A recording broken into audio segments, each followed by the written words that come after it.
Welcome to ALGS Academy, presented by Mirum Pharmaceuticals and Albireo Pharma. ALGS Academy is an educational podcast series for Alagille syndrome warriors, caregivers, clinicians, and anyone working in ALGS research, as well as the greater rare disease community. The Alagille Syndrome Alliance is dedicated to advancing research, bridging the education gap, and providing critical resources to our families. We hope ALGS Academy topics centered around advocacy, research, disease symptoms, treatment, and daily life with ALGS will benefit our community and move us one step closer to a better life for anyone impacted by Alagille syndrome and for others in the rare disease space. My name is Chair Bork, and I am proud to be the Executive Director of the Alagille Syndrome Alliance. Today's podcast will be hosted by the President of the Alliance, Roberta Smith. Roberta? Hi, well, thank you so much for listening to our podcast. Today, we have two very special guests from our Odyssey. And the purpose of this podcast today is to really focus on adults living with rare disease and chronic illness. The ALGSA and many rare disease nonprofits understand there's a vast deficit in the care of affected adults. Unfortunately, much of the focus is in pediatric care unless the disease itself particularly manifests in adults. This pediatric focus, although widely needed, unfortunately, leaves rare disease or chronically ill adults falling between the cracks in terms of care, treatments, and answers. The ALGSA's focus in 2020 is to shine a light on the need for more attention on adult rare disease and or chronically ill patients. A comprehensive understanding of this deficit is critical for the future of these adults dealing with rare disease and chronic illness. Today we have Seth Rotberg and Anna Laurent from our Odyssey to help open up this discussion in a meaningful podcast focused on driving home inclusion and understanding for adults living and dealing with rare disease and chronic illness. I'm going to go ahead and have you two both, if you'd introduce yourselves. Anna, after you. Oh, okay. I see how it is. Hi, everyone. My name is Anna Laurent, and so I am the head of programming and initiatives at our Odyssey. I actually have Alagille syndrome and was a part of the Alagille Syndrome Alliance for a couple of years, getting to work with this amazing organization. So it seems like it's really awesome to come full circle and get to be on the podcast. And I've been involved in rare disease advocacy for a number of years now, and I am a young adult, so this issue is very near and dear to my heart. Your turn, Seth. Thank you very much. And thank you, Roberta and Cher, for having us, as well as for allowing us to steal Anna away from you all. So we appreciate that. I am a young adult as well. I come from a family impacted by a rare disease known as Huntington's disease, which is like having ALS, Alzheimer's, and Parkinson's all into one condition. And my mom had it for about 17 years, and I watched her slowly deteriorate physically and cognitively and have also psychiatric symptoms. And then I decided I wanted to go through testing, found out I tested positive for it as well, and really wanted to get more involved within the community, and actually connected with Anna about this discussion of how do we better support young adults in the rare community and the chronic community and really provide that sense of belonging. I am 29 years old. I live in Boston. My role with our Odyssey is the head of strategy and engagement, but as Anna and I would both tell you, we wear many different hats, as I'm sure Cher and Roberta, you guys do as well. Thank you, guys. We're so happy to have you here, and you know the discussion really does need to be opened up about adult care. So let's just jump right in, and I'd like to ask you, Seth, what about young adults with rare or chronic conditions do you feel is really misunderstood? Yeah, that's a great question. I think one of the biggest things is when we think about specifically transitional care, we look at it from pediatric to adult care, but as we know, it goes a lot further than that. It goes into that holistic approach of trying to fit in with society, with your peers, with when it comes to dating, family planning. And so one thing that we feel like is misunderstood is how do we get young adults to feel a sense of belonging to a larger community? How do we make sure they're not left behind? Because a lot of times in the health space in general, but I'll discuss more of the rare and chronic communities, we really focus a lot on kids, as you mentioned at the beginning. But as we get older, we don't get that same attention perhaps that we once did, and then our voices aren't being really heard.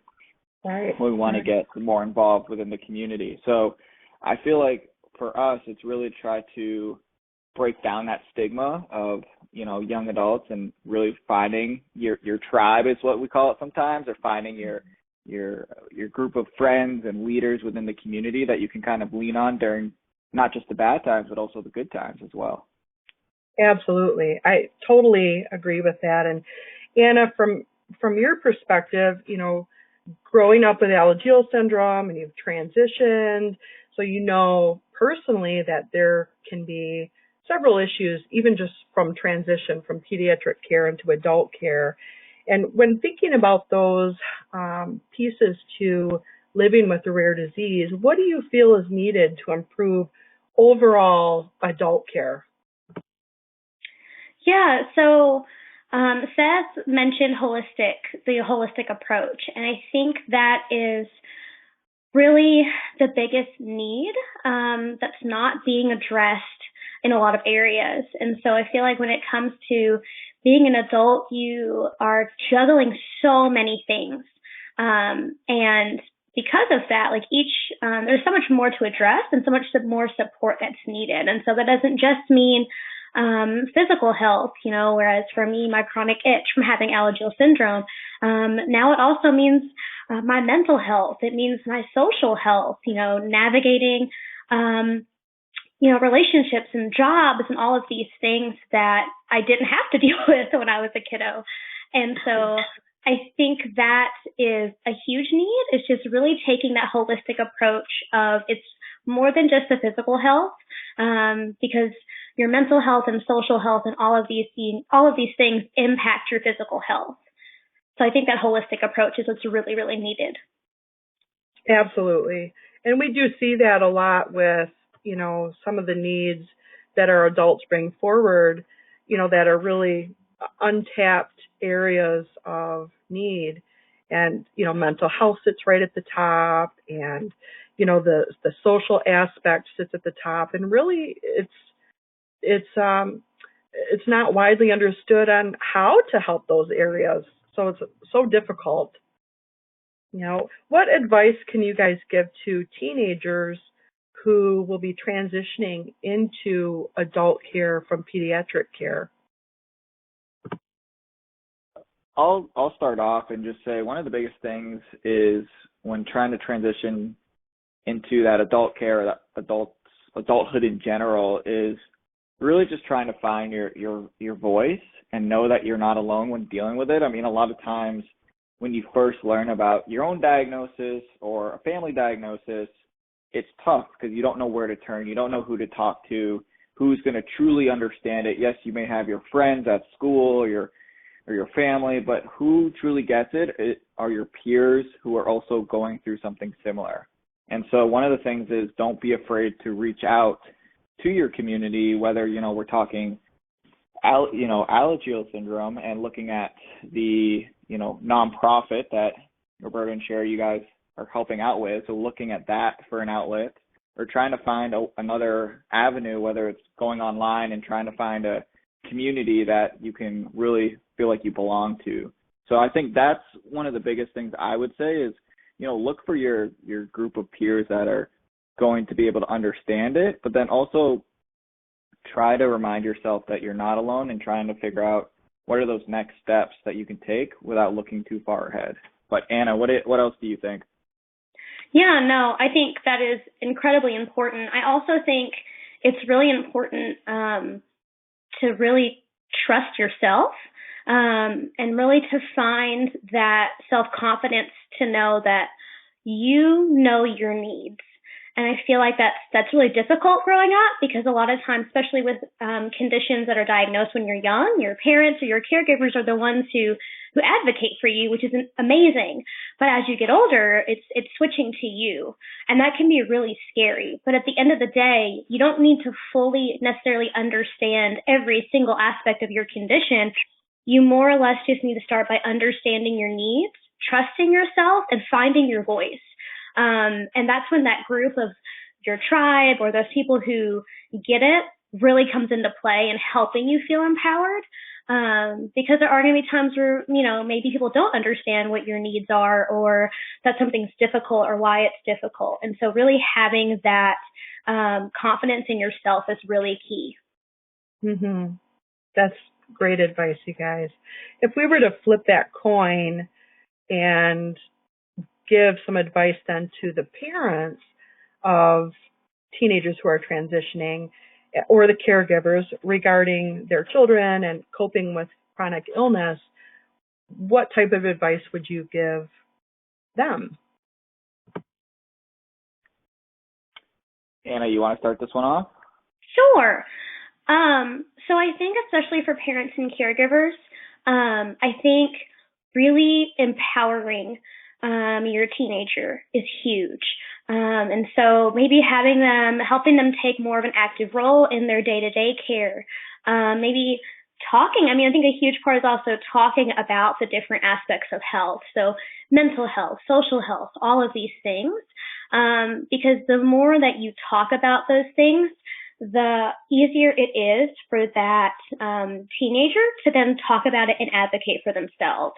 And so I think that's a huge part of it, is just starting off with baby steps, not having to jump in head first, but really giving them the freedom and the confidence and the support to begin really taking more of a role in their day-to-day care, as well as maybe aspects that their parents don't really know about. And so parents bringing up those things like mental health is an aspect of health, and maybe that their mental health is really great right now, but still talking that it could be another barrier in the future. That just makes it, I think, in my opinion, less scary if it does come up. What about you, Seth? What do you think? Yeah, I agree with everything you're saying. And I think also just allowing your child or soon to be young adults to grow within themselves, to find that independency, because especially when they have to take medication, and if you're helping them along the way, you're not really, as a parent, pushing them to their full potential, to really figure out how to navigate their own life and then ask for help as needed. Now, I'm saying it of course varies depending on the health condition, but I do have another friend, and I talked to him, and he said one of the biggest things that he truly appreciated was that his mom allowed him to have that independency and to be himself and not feel like he always had to do everything that she told him, even though, sometimes as a kid, you are supposed to listen to your parents. And I'm not saying it like that, but I'm just saying more about, understanding what it means to take your medication and how important that is, or understanding that you need to, meet new people, make friends, dating, and that you need to be allowed to find how to live that new normal. It's really kind of given them, a unsaid freedom to fumble their way through understanding their disease. Absolutely. We're all kids once, right? And it's like, yeah, absolutely. We all make mistakes, and that's fine. I know it's a little different, but if you don't allow the kid or the young adult to learn, then how are they going to continue to move on and help figure out what those next steps look like for them in their life? Yeah. Anna, we've had a couple different conversations too about, when you're an adult or young adult with a rare disease, a lot of focus is put on you because, we're in a rare disease here, and there may be a limited number of adults that are on social media or, in the limelight. And so that puts a certain pressure on an adult's shoulders if they're involved in, the organization or on social media or with other families. Can you kind of touch on that? What kind of pressure that puts on young adults dealing with rare disease, especially when they're, trying to advocate and what that means, for you guys and how that might affect you emotionally, mentally, your healing, Yeah, for sure. So I know, obviously, Roberta, more than anyone, I know with the Alagille community, especially, there's not a lot of us young adults with the condition, and so yeah, it's definitely a pressure that I didn't realize was taking the toll that it was until I was kind of really deep into it. And so I think that pressure is that it can honestly feel really hard because I think for a lot of parents of young kiddos, the natural want is to see young adults living their life and thriving and not having any issues with the condition anymore or any issues at all. And that's not the case. And so I think for a long time for myself, I struggled with being really authentic with the fact that, yeah, I'm so lucky and I'm so glad that I'm still alive with Alagille syndrome, but I'm dealing with even more now than I did when I was younger, just in different ways. And so I know for myself, it really, for a long time, fed into my depression. It fed into some anxiety. And I think it's one of those things where it's not that parents need to stop pulling hope from us. I don't think that's necessarily the message. I think it's just being aware that, pull hope not just from us simply being alive, pull hope from the fact that, like, I'm having normal young adult issues as well, like navigating dating or having a job or, for a long time, I think a a lot of rare disease and chronic illness young adults experience this. Sometimes it feels like there's just hope coming from you simply because you're alive. And that's kind of a low standard. And so, I think it does put a very unique type of pressure that affects everyone differently. Yeah, and even through social media analytics, we find that the age group of teen to young adults is far less in engagement through social media. So those who are engaged, like both of you really are getting that extra weight of being someone's hope because there are less of you on social media in this age group. And it's just, even through our analytics, we know that, for a fact that this age group just unplugs at a certain age, and maybe it's because they're trying to find their independence, like, Seth, that you were talking about, or, maybe they're trying to find their tribe and they're just not sure where that is. And eventually, when they plug back in, then we see, adults in their 30s and beyond that tend to be a little bit more engaged online. So you guys fall right in that age gap where social media engagement drops off. Yeah, and just to touch on that real quick, Roberta, I think the challenge is finding, there's so many different social media platforms out there that is trying to figure out which one's the best fit, and right, there's no like one size fits all type thing.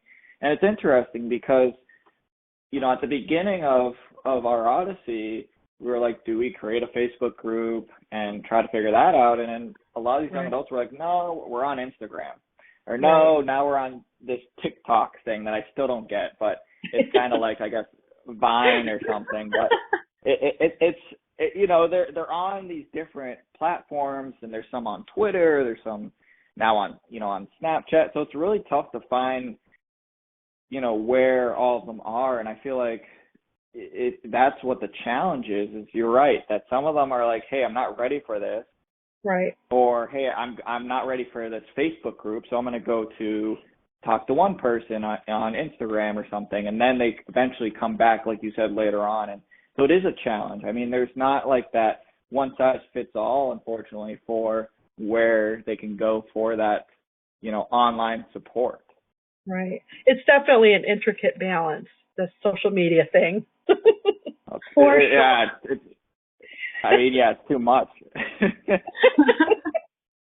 So, and going back, Anna, when we're talking about struggling, mentally, emotionally, socially, all those things, and we keep kind of pulling what advice could you give, but what do you think are some great steps for, a young adult or teenager to deal with, I don't even want to say deal with, to help themselves through struggling mentally, emotionally, socially? We always know there are support groups, but we see a lot even in our, in our ALGS community that sometimes those just aren't taken advantage of. So on a personal level, what could you tell, what are some steps, I guess, for building that tougher skin to really take self-awareness to another level with the mental, emotional, social aspect? Yeah, so I think the first piece of advice that I would give is just first acknowledging that that your condition does affect your mental and emotional health, and that's okay, and that it's not a sign of weakness. It's not saying anything about your strength or anything like that. I think that's that first step. It's just accepting that that's the thing that's going to happen, and it's okay, and it's very quote unquote normal, as normal can be in the rare disease realm in particular. I think the next step, honestly, is figuring out what works for you. So for some people, that's therapy. For some people, that is exercise. For some people, it is hanging out with, connecting on Facebook groups or connecting with other groups. For some, it's writing, it's music. So I think finding what works really well for you. And then I think after that, having almost a safety plan. I don't know that I like that word, that phrase in particular, but almost having a safety plan in place of, if it's depression or if it's anxiety or things that you deal with, there's a lot of really amazing apps that you can utilize that are free. And then I think after that, I honestly think this is why Seth and I are with our Odyssey. That's kind of what our Odyssey is there for, is to really provide that social and emotional support. And so I think, reaching out to us. Right. What do you think, Seth? I was just going to add, the biggest thing that I learned, and, Anna, you've been helpful in pushing me outside my comfort zone, is really just the idea of being true to yourself, being authentic, and really being okay showing vulnerability. It's even tough just to mention that because, again, I think what's challenging is there's not that many guys in the rare disease or in the chronic space. And so I'm curious if that's maybe because guys are like, hey, I can't show feelings because that's not cool. Well, it's not that it's not cool. It's just, it's okay. Like, it's fine to be open. And I think that's, one of the things I would say is just, be authentic.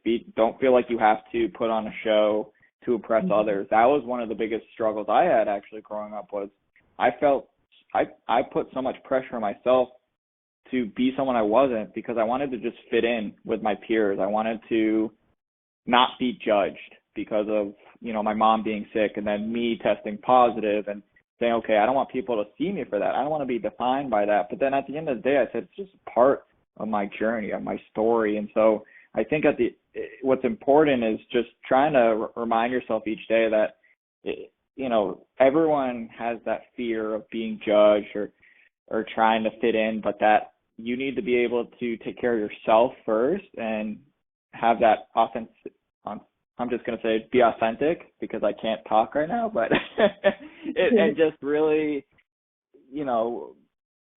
be open that if you have a struggling day, that you can reach out to your support system. You can reach out to, whether it's the nonprofit or your community members or family or friends and saying, listen, I'm having a tough day, and can we have a chat? Or, something that we all, love/hate, I would say more love in my mind, is going to therapy and talking to a professional about it, and really just trying to say, hey, this is okay to go to therapy, because there shouldn't be a stigma behind it. There shouldn't be an issue, because mental health is an important topic, and that's where, our Odyssey wants to help with providing that social emotional support so that people feel empowered to get one day more involved within their own community because of the support that they've received. Absolutely. And when we're talking about, the work that a young adult can do, internally, what are, and reaching out to their resources, what are ways that the community outside of the rare disease or chronic illness communities, learn about what their employees are going through, for example, or their members, or, things of that nature? Is it organizations like ours providing resources? Is it just a matter of, building human nature and understanding and being more kind? From your guys' perspective, how does the outside world, come up to your level of understanding? Yeah, so I think there's a couple different ways to really assist, and I think for me the first one is just talking about it. I think acknowledging that young adults in particular just have very unique needs and different needs, and have a lot to juggle. I think after that, it is then not necessarily having the fix or having something that's going to be the solution, but asking what you can do to help, I think, is really huge. One, because every young adult's different. What Seth may need is different from what I might need. And especially then just going from rare disease to chronic illness and everything in between. So I think especially if it's a particular community or a particular young adult, like just asking that simple question of, what do you need, or what can I do to support you or empower you? I think that this podcast in particular is another amazing example of things you can do, right? And that's really uplifting the voices of young adults. Instead of maybe coming in and saying, we know what you all need, which you wouldn't, right? Y'all aren't young adults with this condition. And so I think really uplifting and empowering the voices of young adults is another huge thing that you can do. Anything else, Steph? No, I mean, you said it all. you definitely, I couldn't agree more. I think just emphasizing that idea of like knowing the resources out there and taking advantage of them, going to these, we all at one point or another will go to Google, but, if you're on the outside looking in, just simply ask that person and saying, what resources are out there? I'm interested in learning more. Because if you go to Google, you might get that Mayo Clinic or Wikipedia or WebMD, and that's fine, but the nonprofit organization is there for a reason. It's there to help make sure people not just living with the condition, but outside of the condition are aware of what's going on with that organization and in the community as a whole, whether it's fundraisers or research updates or support groups, educational material, this podcast. Like, there's so much out there that I think it's important just to simply ask your fellow peer or colleague of saying, hey, I'm interested in learning more, and don't feel afraid to ask, as long as you're asking in a respectful way and really just saying, hey, I want to learn. Yeah. You guys are both such outstanding advocates, not only for the rare diseases that you're living with, but also for your peers and for other organizations that are watching the work that you're doing. And we're so happy to have you on this podcast, and we respect you guys and are so, just super proud of the work that you're doing. But what's the most powerful takeaway you've learned in this advocacy work that young adults dealing with rare or chronic diseases can apply to their own lives? I'll start off, and it's interesting because I will call myself lucky that I happen to come across a Google alert about my hometown, about a TEDx talk where I fit the description of what they were looking for, because in all reality, I wasn't really involved with this larger community until I did this TEDx talk, and people have asked me, they said, well, how have you done it? And I said, one, I got lucky because it was in my hometown, and I'm like, hey, I graduated from this high school. Can you guys pick me? And it worked out. But I tell everyone, I say, listen, like, everyone has a story to share, and you don't have to do a big talk to get your message out there. By simply telling a friend about your condition or what you're doing, that's raising awareness. That's making a difference in my mind. And so I tell everyone that, hey, you have a story, you have a purpose, find what's going to make you happy in life. And ultimately, it's important to remind yourself about each day. And I know it's a lot easier said than done, and I still struggle with that too. But I bring this up because, you know, anything can really happen to anyone in any given day. And, you know, you see it in the news where people suddenly pass away, and you're like, wow, I can't believe that happened. And then you just kind of realize that you can't take life for granted, and that if you look too far ahead into the future, you lose out on living in the moment and reminding yourself, okay, I'm living today. What else can I do to make a difference? Absolutely. Anna, what are your thoughts on that? Yeah, so, I mean, I think that is really, really amazing, Seth. I think for myself, the biggest takeaway that I have gotten out of this work is that no one can argue with your experience and with your story. I think it can be really, really intimidating to get into advocacy. It can be really, really intimidating to go to conferences or to be connected with pharma or researchers or doctors or specialists when, you know, I do not know everything that they know. There are parts of my disease, genetic-wise, that I don't understand. And for a long time, I questioned myself a lot and questioned my presence and my ability to be an advocate. And then I started to learn that, you know, my journey and my experience is all that qualifies me, and that is all that I need. And so I think that is, especially as a young adult, there's so many things that are unknown. There's so many new experiences that are terrifying. And I think as long, for me, keeping in mind that, you know, at the end of the day, no one can argue with my experience. No one can question what I've gone through, what I've been through, and how I've gotten where I am today. And that at the end of the day, that's what I offer. And being truly authentic to that has been a huge takeaway for me. I never want to come across as if I have everything put together all the time, because I don't. But, you know, I do the best I can with this amazing life that I've been given, with all the obstacles, the rare disease, and everything else. And so I think for me, just knowing, that's really nice to know that no one can argue with my experience, and I don't have to be the quote unquote smartest person in the room in order to really deserve a place in that room. That's true. That's very, very true.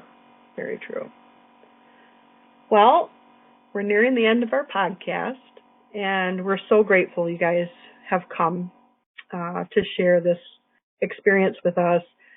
Can you tell our audience how our Odyssey helps the rare disease young adult community, and how they can find more information about your organization?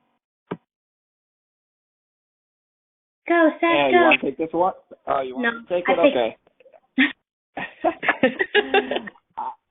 Perfect. So regarding our Odyssey, our goal is not to take away from nonprofits and the work that you all are doing. I think the bigger thing is helping and providing an extra set of hands to provide year-round support for young adults in the community. And the way that we want to do that, or the way that we are doing that, should I say, is through in-person meetups as well as virtual meetups.